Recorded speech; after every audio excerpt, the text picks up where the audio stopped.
di jalan Allah. Ini Masjid Enam Syuhada lagi dikunjungi sama Ketua Hilmi.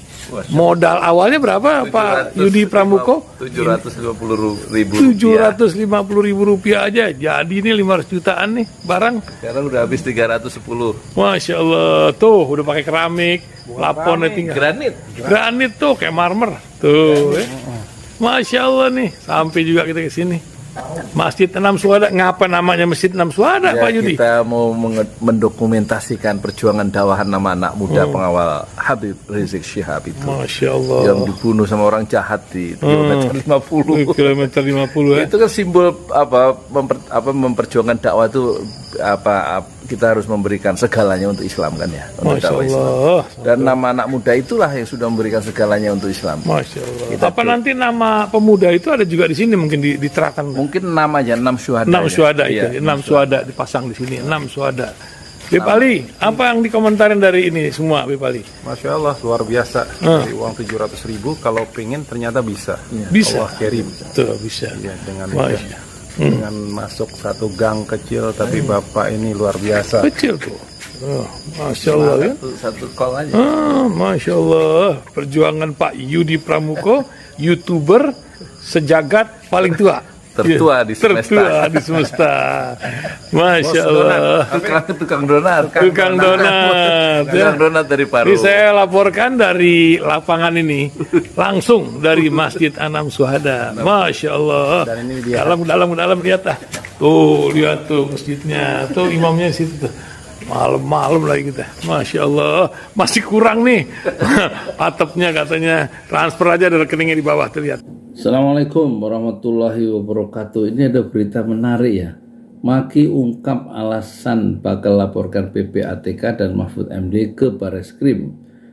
Ditulis di Tempo ya hari ini. 26 Maret, reporternya Mirza Bagaskara, editornya Eko Ari Wibowo. Maki ungkapkan alasannya. Ini Mahfud lagi ya.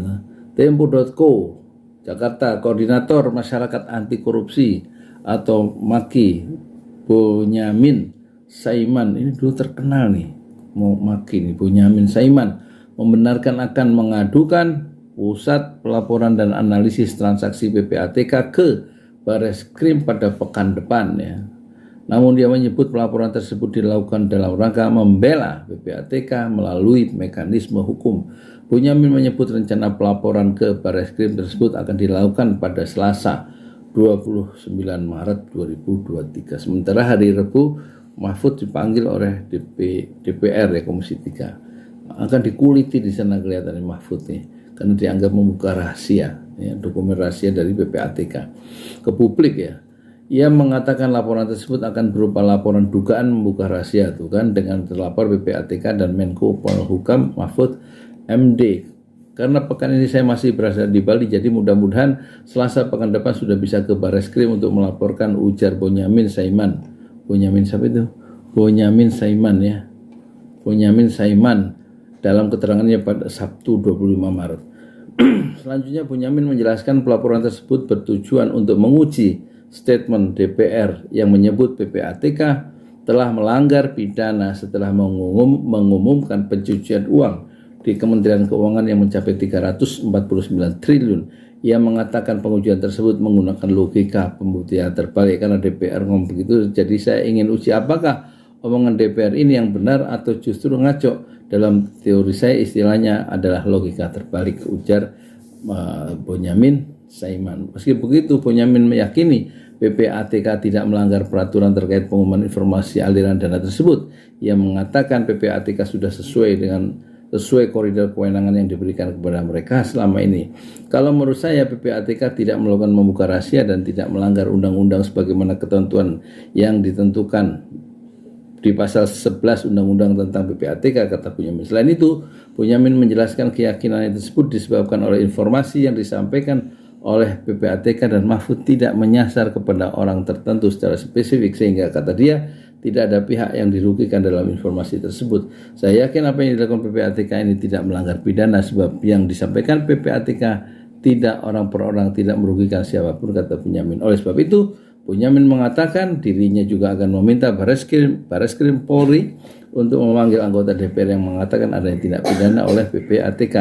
Ia mengatakan hal tersebut dilakukan guna menguji statement DPR terkait pidana dari apa yang telah dilakukan oleh PPATK.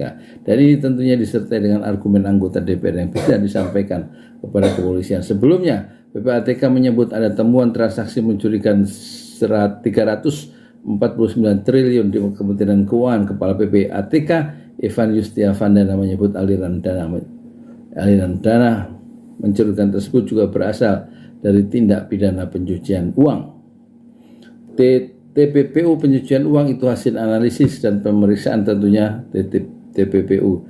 Jika tidak ada TPPU, tidak akan kami sampaikan, kata Ivan pada 21 Maret dalam rapat kerja bersama DPR. Menanggapi hal itu, anggota Komisi 3 DPR RI Arteria Dahlan menyinggung tentang ancaman pidana penjara bagi pelanggar pasal 11 Undang-Undang Nomor 8 Tahun 2010 mengenai kewajiban merahasiakan dokumen terkait tindak pidana pencucian uang. Ya.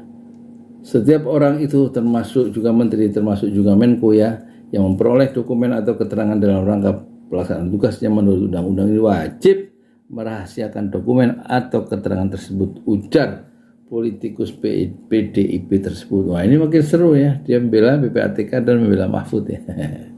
Sementara dari PDIP itu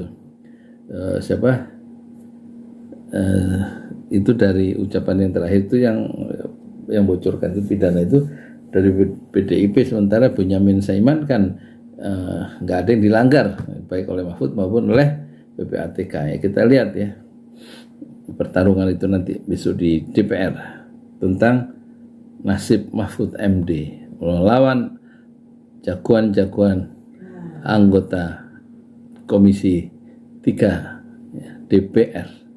Assalamualaikum warahmatullahi wabarakatuh.